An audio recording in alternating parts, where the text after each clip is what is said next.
ఇప్పుడు మనం అక్షయ institute of టెక్నాలజీలో మెయిన్ బ్లాక్ దగ్గర ఉందన్నమాట. So heart of the Akshaya institute అనొచ్చు మనకి. ఎందుకంటే చాలా కాలేజెస్లో మనకి ఆ సిఓఈ ఆఫీస్ అనేది కనపడుతుంది మనకి. సెంటర్ ఆఫ్ ఎక్సలెన్స్ అంటాము. ఇక్కడ వచ్చేసి మనకి VLSI ల్యాబ్ ఉంటుంది, సిస్కో ల్యాబ్ ఉంటుంది, AI ల్యాబ్ ఉంటుంది, సైబర్ సెక్యూరిటీ ల్యాబ్ ఉంటుంది.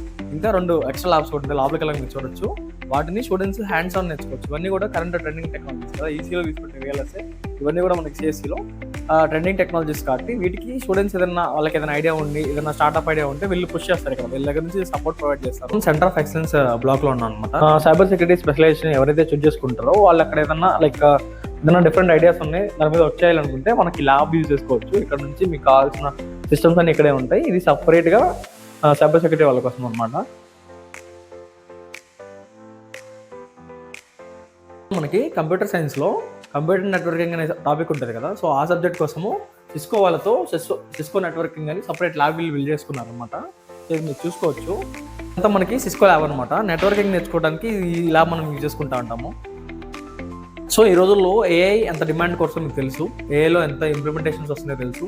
సో ఏఐకి ఉన్న డిమాండ్ వల్ల చాలా మంది స్టూడెంట్స్ ఏఐని చూస్ చేసుకుంటున్నారు కదా. సో మనకి AI కోసం separate centre of excellence lab ఉందన్నమాట ఇక్కడ. సో మీరు చూసుకోవచ్చు, వీళ్ళు బెంగళూరులోని కంపెనీతో కొలాబరేట్ అయ్యి ఈ ల్యాబ్ని రన్ చేస్తూ ఉన్నారు అనమాట. సో ఇది మనకి AI కోసం ఆర్టిఫిషియల్ ఇంటెలిజెన్స్ సపరేట్ ల్యాబ్ అనమాట. సో ఇప్పుడు ఎక్కువ మంది ఈసీఈ చూస్ చేసుకుందాం అనుకున్న వాళ్ళు VLSI ల్యాబ్ గురించి అడుగుతున్నారు కదా. ఇది మనకి COE ల్యాబ్ అనమాట. VLSI మీద వర్క్ చేసే వాళ్ళందరూ ఇక్కడ నుంచి వర్క్ చేస్తూ ఉంటారు.